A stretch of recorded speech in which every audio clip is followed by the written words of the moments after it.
Buen día, bienvenidos y bienvenidas a un nuevo vivo del Centro Universitario Vicente López.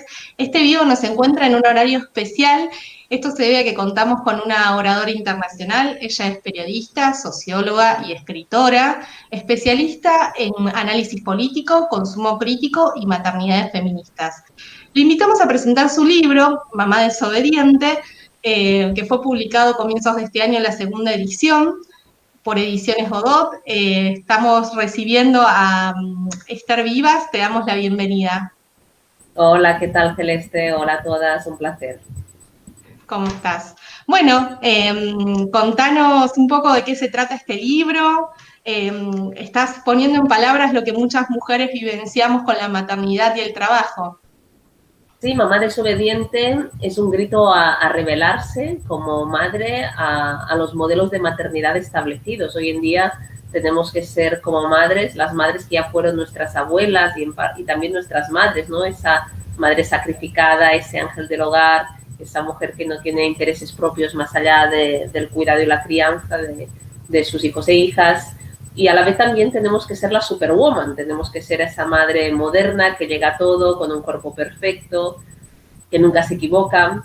Y este ideal de maternidad no nos representa. Y Mamá desobediente es un grito a rebelarnos contra el mito de la buena madre y reivindicar la maternidad real. Y reivindicar esta maternidad real desde una perspectiva feminista, en clave de derechos, y visibilizar todos esos temas tan silenciados que hay alrededor de la experiencia materna.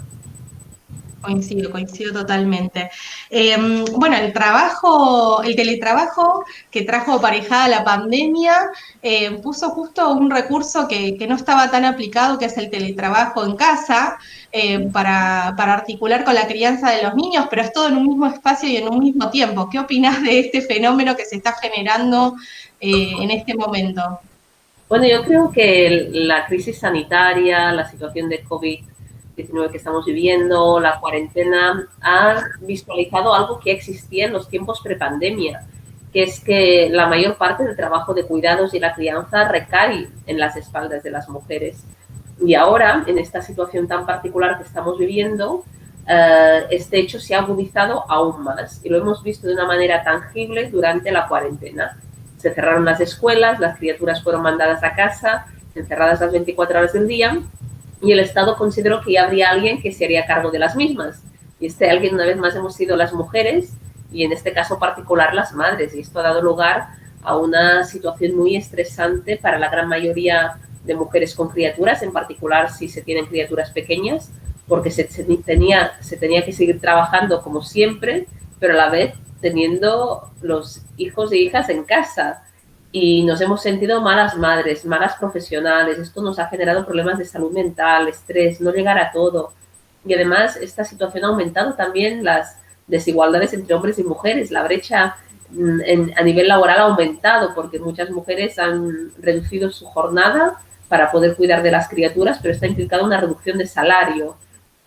Y en consecuencia lo que vemos es que esta crisis sanitaria se ha convertido también en una crisis en lo que hace referencia a los derechos de la mujer. Hemos retrocedido años con la situación que hemos vivido, y hay que ser conscientes de ello para revertirlo, para denunciarlo y para acabar con esta situación. Sí, sobre todo visibilizarlo, ¿no? Porque me parece que la maternidad, las maternidades, como vos bien decís, porque son muchas, cada una transita una maternidad distinta según su historia. Justamente lo que viene a plantear es esto, ¿no? A que se nos escuche y a que se nos empiece a dar respuestas a las necesidades que tenemos, ¿no? Esto de que vos hablás justamente que la crianza es una responsabilidad social, la maternidad es una responsabilidad social, más allá de lo que nosotras tenemos como posibilidad biológica de llevar adelante un embarazo. La crianza después queda depositada en las mujeres simplemente bueno, biológicamente son las destinadas a tener un embarazo. Sí, en el libro Mamá desobediente lo que señalo es que hay que empezar a mirar la maternidad en clave política, porque muchas veces pensamos la maternidad como una experiencia que básicamente está a cargo de la mujer que tiene criaturas. pero en realidad la maternidad es una construcción social y cultural. Como la entendemos, viene muy determinada por el contexto en el cual nos encontramos, viene muy determinada por este sistema patriarcal en el cual vivimos y que invisibiliza todo el trabajo que llevan a cabo las mujeres, que relega el cuidado de la crianza a manos del sexo femenino y que no da valor a estas tareas que son esenciales para la reproducción de la vida. Y a la vez, la maternidad viene muy determinada por este sistema productivista donde la vida básicamente siempre queda supeditada al mercado y al sistema productivo. Y es muy importante tener en cuenta, pues, que la maternidad no está al margen de los condicionantes sociales y económicos y que, por lo tanto, la maternidad viene también muy condicionada no solo por nuestro género, es decir, somos mujeres y se nos impone muchas veces aún, ¿no?, esta idea de que tenemos que ser madres y si somos madres tenemos que ser la buena madre, pero al mismo tiempo la maternidad viene atravesada también por desigualdades de clase social y de raza. No vive igual la maternidad de una mujer blanca de clase media que una mujer con pocos recursos económicos, una mujer indígena, una mujer migrante. Y creo que es fundamental tenerlo en cuenta para señalar que la maternidad pues viene determinada por este contexto social y que asimismo la maternidad no se debe de entender como una cuestión individual que depende de cada mujer con criaturas, sino que la maternidad se debe entender como una responsabilidad colectiva de la sociedad en general. Estamos hablando de la crianza, de la infancia, de lo que será la sociedad del mañana. Creo que es muy importante, ¿no?, darle este carácter político, este carácter colectivo, este carácter público a la maternidad, sacarla de lo privado para ponerlo en la esfera pública, ¿no?, y considerar que eso es una responsabilidad conjunta y colectiva. Sí, totalmente. En tu libro hablas de la construcción de redes, ¿no? De la necesidad que tiene la mujer de construir redes para sostener, obviamente, la crianza en este aspecto de lo social. También hablas justamente de cómo se hace la mercantilización del cuidado de los niños, ¿no? Esto de que se hace como una cadena de que contratás a una mujer para que cuide a tus hijos para que vos puedas salir al mercado laboral y esta mujer a su vez deja a sus hijos. Totalmente. Sí, es así. La maternidad forma parte también de esta cadena global de cuidados y esto lo vemos en Europa, pero también en países como Argentina u otros países de América Latina, ¿no?, donde las mujeres que entramos en el mercado laboral, que no podemos cuidarnos de las criaturas como hacían nuestras madres o abuelas, básicamente delegan este trabajo de cuidados en otras mujeres en una situación socioeconómica inferior, y estas al mismo tiempo tienen que dejar de lado a sus criaturas para cuidar de las nuestras. Y aquí hay un problema político y tiene mucho que ver con el hecho de que el Estado se lava las manos en relación a esta responsabilidad. La maternidad requiere de apoyo, requiere de recursos económicos. No se trata de que las madres sigamos adaptando la maternidad, el cuidado de la crianza al mercado de trabajo, sino que tiene que ser el mercado de trabajo, la sociedad, la que se adapte, la que acoja esta maternidad y esta crianza. Porque sin maternidad y crianza no hay futuro posible y no hay sociedad posible. Exacto, se necesitan políticas públicas. Totalmente, totalmente. Sí, sí, sí. Bueno, este libro no está destinado solamente a las madres, está destinado a las mujeres y a los hombres, ¿no? Para hacer consciente esto, de que lo importante es la maternidad sea un deseo y una decisión de la persona o de la pareja. Sí, así es. Y en el prólogo del libro, en la presentación, digo que no es un libro solo para madres, sino para mujeres también que no tienen criaturas, para hombres, porque en definitiva cuidar y criar nos implica a todos. Y por eso es una invitación a reflexionar sobre la maternidad en esta clave política, en esta clave colectiva, desde esta mirada feminista. Y de hecho he recibido mucho feedback de mujeres con criaturas, con hijos, pero también por parte de mujeres que no son madres, que les ha interesado mucho la obra porque les ha permitido reflexionar sobre la maternidad desde una perspectiva feminista.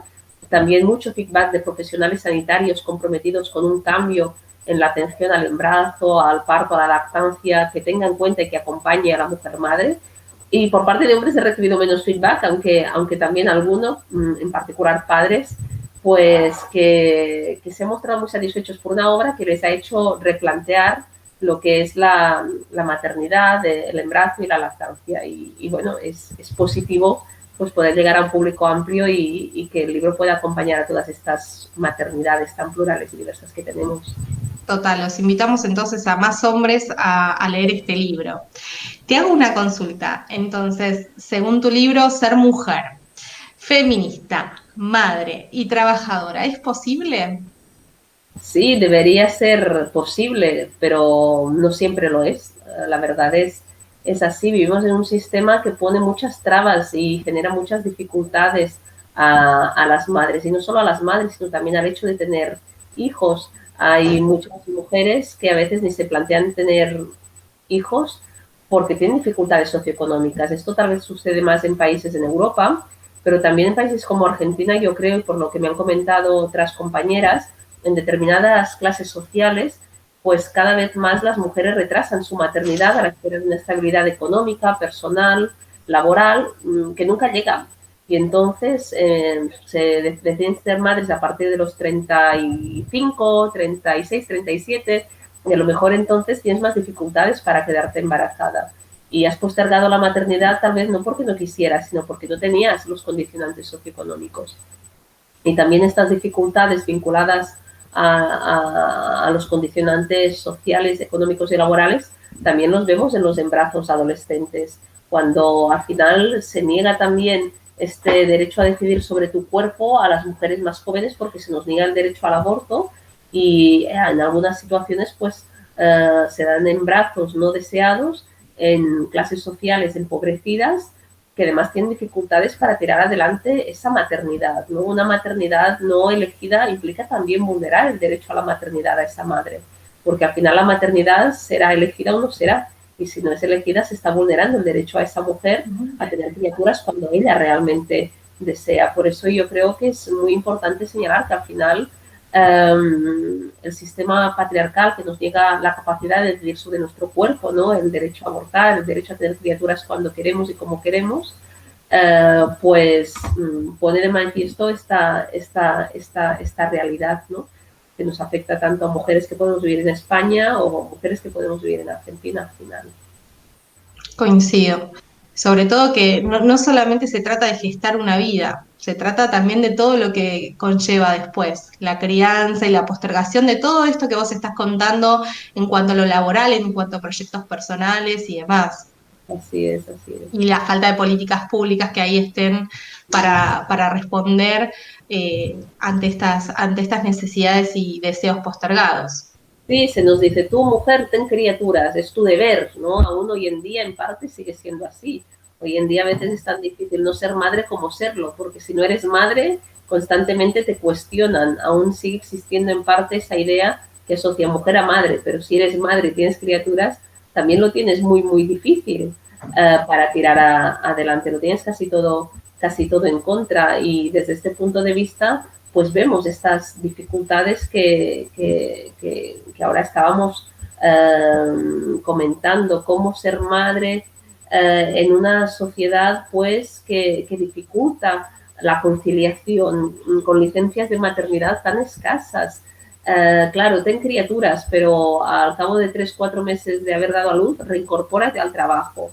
Pero si aún estás en pleno posparto, aún estás dando de mamar a tu criatura, pero en cambio te obligan a reincorporarte al trabajo y entonces cuando nos sentimos culpables, ¿no? Porque no podemos amamantar como queremos, no podemos estar con nuestra criatura el tiempo que consideramos, pero el problema es que no somos nosotras, es un sistema que nos dificulta esta experiencia. Creo que es muy importante hacer esta lectura política y entender que al final el contexto en el cual nos encontramos determina mucho nuestra maternidad y nuestra crianza. No somos las madres que queremos ser, sino que somos las madres que podemos ser en un contexto en donde en general lo tenemos casi todo en contra.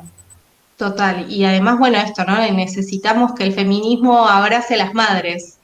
Eh, Sí, es así. En el libro justamente uno de los temas que planteo es la necesidad de que esta nueva ola feminista incorpore la maternidad a su agenda política. Yo creo que esto es algo imprescindible, pero en cambio hay muchos prejuicios a hablar de la maternidad, a acercarse a la maternidad desde el feminismo, porque la maternidad históricamente ha sido una cuestión de la cual se ha apropiado el patriarcado y también los sectores conservadores. Tú dices que eres mujer, que defiendes tener hijos, que defiendes la familia, y todo el mundo va a pensar pues que te posicionas en una posición ideológica conservadora, pero en cambio yo creo que defender la maternidad, la crianza, es defender la vida, y esto solo se puede hacer desde posiciones feministas y emancipadoras. Me explico, la maternidad que históricamente se nos ha impuesto y aún a día de hoy, esta maternidad patriarcal que básicamente considera la crianza una tarea femenina, que la relega al hogar, a lo invisible, a la cual no da valor, es una maternidad que no nos representa, y hay que acabar con esta imposición de la maternidad y con esta maternidad subalterna. Y frente a este relato hegemónico de la maternidad es donde el feminismo tiene que disputar la maternidad al patriarcado y tener un relato propio de la maternidad. Es una deuda, yo creo, que el feminismo tiene con las mujeres que han sido madres y que somos madres. Y yo creo que este relato alternativo al relato patriarcal de la maternidad pasa por reivindicar la maternidad en clave de derechos, derecho a decidir sobre nuestro cuerpo, es decir, sobre nuestro embarazo, parto, lactancia. Significa también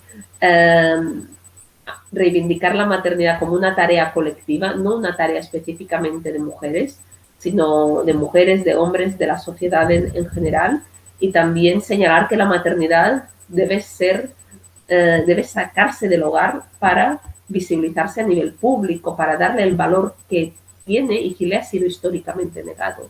Y no se trata de idealizar la maternidad, porque cada mujer tendrá una experiencia muy distinta de maternidad, todos los partos, todos los embarazos son válidos, pero sí poner de manifiesto el valor que esta maternidad tiene y cómo de invisible ha sido históricamente y aún a día de hoy.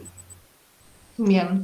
Bueno, te compartimos una consulta que nos están haciendo, que es, ¿cómo crees que los espacios laborales pueden trabajar para lograr una mayor equidad de género? ¿Qué acciones consideras que deberían llevar adelante? Bueno, por un lado, en el mercado laboral lo que debería de suceder es que no se debería de discriminar a la mujer por tener hijos. Y esto a menudo sucede. Muchas mujeres han perdido su trabajo cuando han tenido hijos, al estar embarazadas. Hay que acabar con la discriminación laboral no solo hacia las mujeres, sino también hacia las mujeres madres, porque hay un público específico hacia las mujeres madres que tienen nombre muy maternal.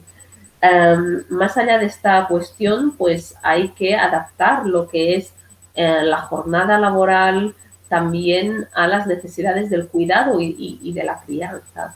Y hay que facilitar pues el acompañamiento a esta infancia. Los niños se ponen enfermos, los niños tienen que ir al médico, y desde el centro de trabajo se tienen que tener en cuenta estas necesidades. No se deben de ver como un problema, como a menudo son consideradas.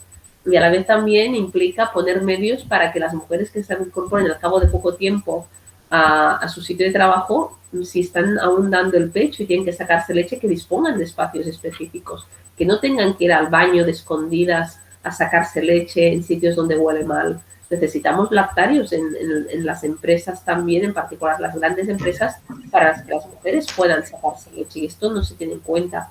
Y hay una responsabilidad aquí de la empresa, pero también hay una responsabilidad del Estado, porque necesitaríamos licencias mucho más amplias. Lo que no te pueden decir es que tú como madre des el pecho durante los 6 primeros meses de vida de tu bebé, que es lo mejor, y es así, es lo mejor, pero que a los 3 te tengas que reincorporar al trabajo, porque entonces es imposible. Y esto es lo que sucede en Argentina y también en España. Necesitamos políticas públicas que permitan que la maternidad no sea un privilegio, sino que sea un derecho. Es decir, que tú puedas tener derecho a estar como mínimo 6 meses de licencia por maternidad con tu criatura, si así lo deseas, para poder dar el pecho y poder acompañar a esta primera infancia, ¿no? Aunque 6 meses es muy poco tiempo también. Pero todo esto no se tiene en cuenta porque siempre se prioriza el mercado, lo laboral, a lo que es el cuidado, la crianza y la vida. Sí, sobre todo también sacarnos el saco que nos han impuesto de la culpa, de la frustración, de estos sentimientos que vos también contás en el libro, ¿no? Sí, la culpa es una constante que siempre nos acompaña como mujeres y también como madres, porque vivimos en un sistema patriarcal pues que siempre nos culpabiliza a las mujeres, hagamos lo que hagamos. Y en la maternidad es así, desde que nos quedamos embarazadas todo el mundo considera que sabe más de nuestra maternidad y nuestro hijo que nosotras, que somos su madre. Y todo el mundo nos da lecciones. Y creo que es muy importante desenmascarar la culpa, entender por qué sentimos culpa, politizar la culpa para desprendernos de ella. Y yo creo que la culpa básicamente es fruto de un ideal de maternidad que nos imponen, que es tóxico, que es romántico, que es indeseable, que es esa idea de la buena madre, ángel del hogar, superwoman, que nunca se equivoca. Nos miramos en un espejo de la maternidad entonces que no nos representa y que nos hace sentir mal.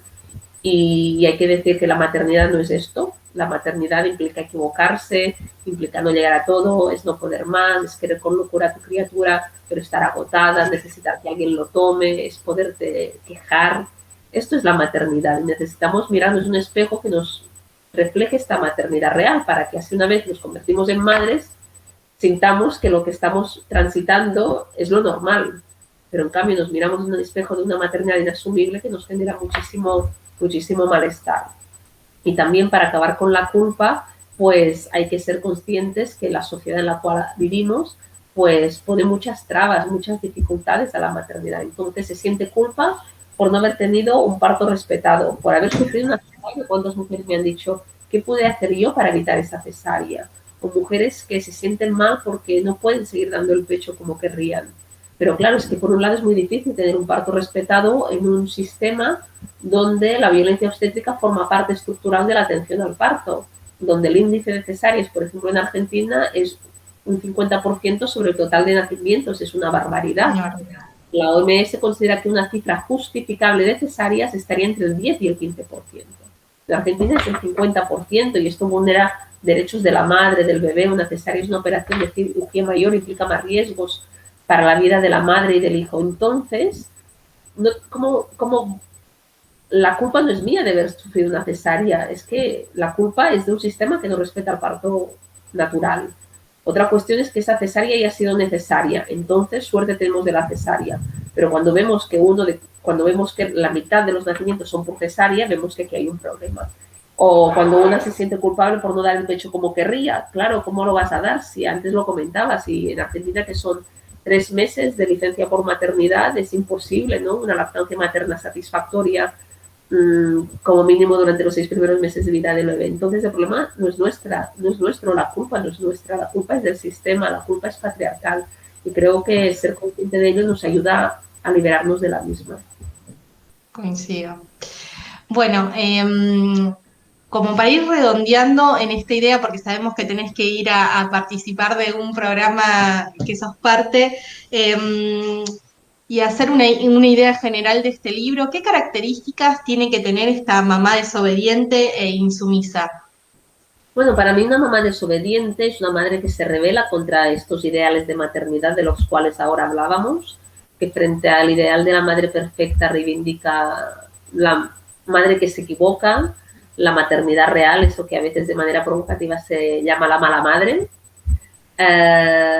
Y a la vez también una mamá desobediente y feminista es aquella que dice que yo mando sobre mi embarazo, yo mando sobre mi parto, yo mando sobre mi lactancia. Reivindicar la capacidad de decidir sobre esta experiencia es fundamental y es algo que constantemente nos niega el sistema, que nos hace que deleguemos en terceros, en expertos.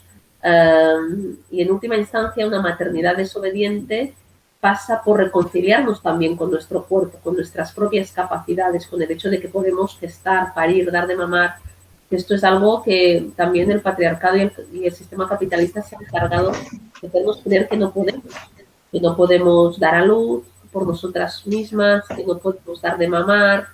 Y el hecho de desempoderarnos de esta experiencia implica una vulneración de derechos y también allana el camino a que se den situaciones de violencia en la atención al embarazo, al parto y la lactancia. Y por eso creo que es muy importante no esencializar la maternidad, no idealizarla, pero sí reivindicar que tenemos derecho a transitar este proceso y este parto natural y esta lactancia materna si así lo deseamos y si es posible en nuestro caso, que en la gran mayoría de los casos es así, ¿no? Los partos son normales, las lactancias maternas son factibles. Perfecto, bueno, muchísimas gracias, un honor, un placer que hayas presentado tu libro en el Centro Universitario Vicente López. Ojalá sea el primer encuentro de muchos. Te agradecemos tu tiempo y te mandamos un abrazo muy grande desde Argentina. Un abrazo enorme y a todas las mujeres interesadas en Argentina pueden encontrar el libro con ediciones Godot y muchísimas librerías del país y cualquier cosa que necesiten o tengan interés sobre estas cuestiones, a mí me encuentran en mi Instagram, que tiene mi nombre, Esther Vivas Esteve. Y un placer, gracias Celeste por la acogida y por abrir esta ventana a las maternidades feministas y desobedientes. Muchísimas gracias.